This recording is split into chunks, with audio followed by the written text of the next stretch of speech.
Apache Deoghar घुमा द तू काशी ए राजा मिलल बनई की अपाची हमके उहाँ घुमा द जहाँ भोले जी के नाम होला।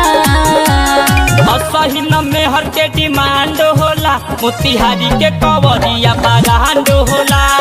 असहिन में हर के डिमांड होला मोतिहारी के कवरिया बारांड होला।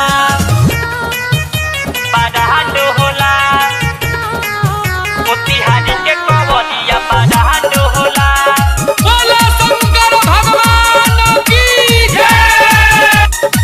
साचे कहतनी मन हो जाई मगन हो घरे तू जल्दी से आजा सजन हो। घरे तू जल्दी से आजा सजन हो।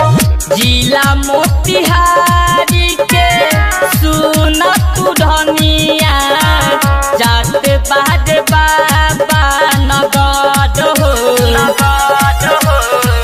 कांवर पतोहारा असो लिखाई सुन तू धनिया महाकाल हो।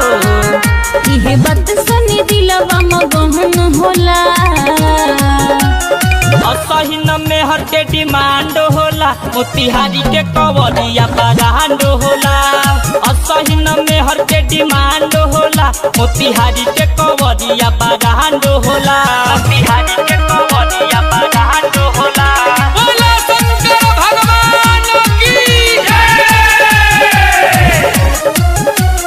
राइटर सत्या सचिन हो चल दिल बाबा नगर हो। चल दिल बाबा नगर हो।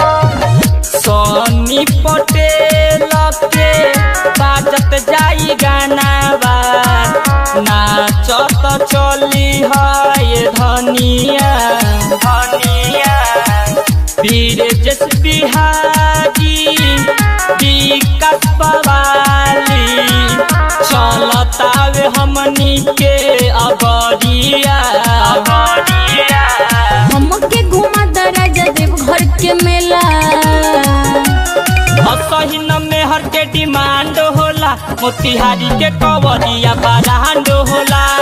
असहिन में हर के डिमांड होला मोतिहारी के कवरिया बारांड होला।